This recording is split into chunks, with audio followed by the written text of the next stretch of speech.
ఆనపకాయ curry ready చేసుకునే విధానం. బాండ్లీ పెట్టుకొని 3 స్పూన్ల ఆయిల్ వేసుకోండి. ఆవాలు, జీలకర్ర, మినపప్పు, శనగపప్పు కొంచెం ఎక్కువ వేసుకోండి.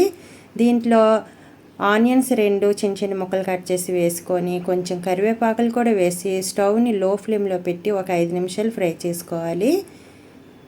ఆనపకాయ చిన్న చిన్న ముక్కలు కట్ చేసుకొని శుభ్రంగా కడిగి వాటర్ ఏం లేకుండా వేసుకోండి. మొత్తం కలిపి మూత పెట్టుకొని ఒక 15 మినిట్స్ వరకు లో ఫ్లేమ్లోనే ఉడికించుకోవాలి.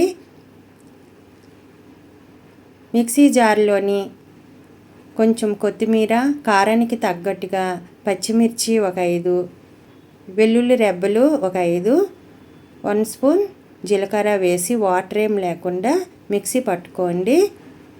ఇప్పుడు మూత తీసి చూద్దాం. ఈ ఆనపకాయల్ని శుభ్రంగా కలుపుకొని వాటర్ కొంచెం చేరింది కదా, మొత్తం కలుపుకోండి. దీంట్లో పసుపు కొంచెం 1/2 టీ స్పూన్ వరకు సాల్ట్ వేసుకోవాలి.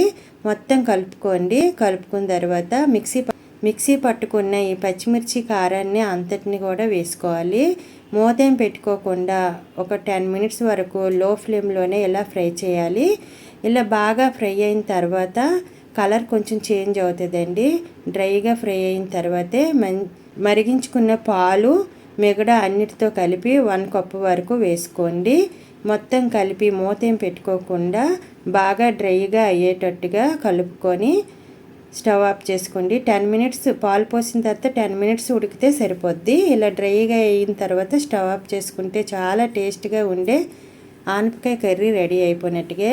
నార్మల్ కర్రీస్ కన్నా ఈ కర్రీ చాలా డిఫరెంట్గా ఉండి టేస్ట్ మాత్రం సూపర్గా ఉంటుందండి. ఒకసారి ట్రై చేసి చూడండి.